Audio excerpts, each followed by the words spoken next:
नमस्कार दोस्तों, मोहित Mittal, senior neurotherapist. आज हम एक बहुत ही इम्पोर्टेंट बात करने वाले हैं आपसे। Chest congestion. पहला हफ्ता बुखार, दूसरे हफ्ते में चेस्ट कंजेशन। और चेस्ट कंजेशन इतना कि अंदर कॉफिंग है, भरा पड़ा है, सांस नहीं आ रही है, ऑक्सीजन लेवल नीचे जा रही है। तो आप क्या करेंगे? बहुत ही एक घरेलू नुस्खा है लंग्स को क्लीन करने के लिए, शरीर को, रेस्पिरेटरी सिस्टम को ठीक करने के लिए, जो कि बहुत ज़माने से ये चीज़ें होती आ रही हैं, लोग यूज़ करते आ रहे हैं। तो इसको पूरे वीडियो को एंड तक देखना है आपको। और मैं इस बात पे बहुत ज़ोर देने वाला हूँ कि अगर आपको बुखार नहीं भी आया, अगर चेस्ट में कंजेशन है, तो ये आप फार्मूला यूज़ कर सकते हैं।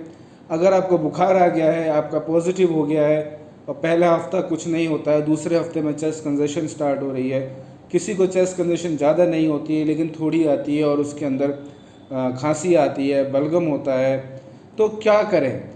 आप कॉपी पेन ले लें, मेरे इस फार्मूले को नोट कर लें और इसके ऊपर एक बार ज़रूर ट्राई करके देखें। आपका नेक्स्ट डे आप बोलेंगे कि मेरा पूरा चेस्ट खाली हो गया। आपकी पॉटी से पूरा कफ बाहर आ जाएगा, नहीं तो वॉमिट के रास्ते बाहर आ जाएगा और आप बिल्कुल, आपका सिस्टम जो है क्लीन हो जाएगा।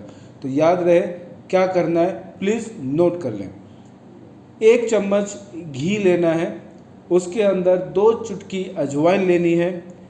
एक छोटे से पैन के अंदर 1 चम्मच घी डाल लें, 2 चुटकी अजवाइन डाल लें, आधा चुटकी सौंठ डाल लें, थोड़ी सी उसके अंदर कच्ची हल्दी, जिसको आमा हल्दी बोलते हैं, घिस के थोड़ी सी या पेस्ट बना के उसको आप 1/4 टीस्पून उसके अंदर डाल दें और उसको भुनने दें।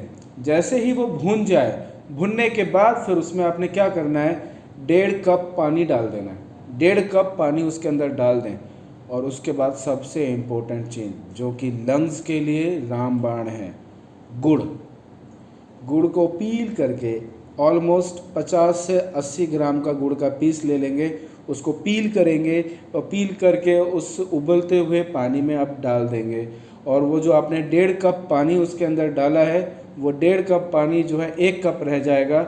उसके बाद फिर उसको छान के गरम गरम उसे पिएंगे। और पीने के बाद ना पंखा चलाना है, ना एसी चलाना है, ना कूलर चलाना है। चद्दर को पूरा कवर करके, बॉडी को पूरा कवर करके आधे घंटे के लिए लेट जाएंगे। इतना आपको पसीना आएगा, आपका एक एक चीज़, बॉडी का एक एक नस आपकी खुल जाएगी और उसके बाद फिर आप देखेंगे कि आपको सांस लेने में आसानी हो गई है। इस फॉर्मूले को ज़रूर ट्राई करें, लोगों को ये शेयर करें। ये बहुत ही इम्पोर्टेंट वीडियो है चेस्ट कंजेशन के लिए। रेस्पिरेटरी सिस्टम में आप प्रोनिंग पोजीशन में सांस ले रहे हैं, वो सब चीज़ें ठीक हैं, लेकिन जो चीज़ अंदर आपके चेस्ट को चॉक कर रही है उसको खाली करना बहुत ज़रूरी है। नेक्स्ट वीडियो में मैं ज़रूर आपको बताऊंगा एक और तरीकीब जिससे आप अपने चेस्ट की, मैक्सिमम लोगों को फ़ायदा हुआ है, चेस्ट में भरे हुए कफ को आप वॉमिट के रास्ते कैसे निकाल सकते हैं। नमस्कार।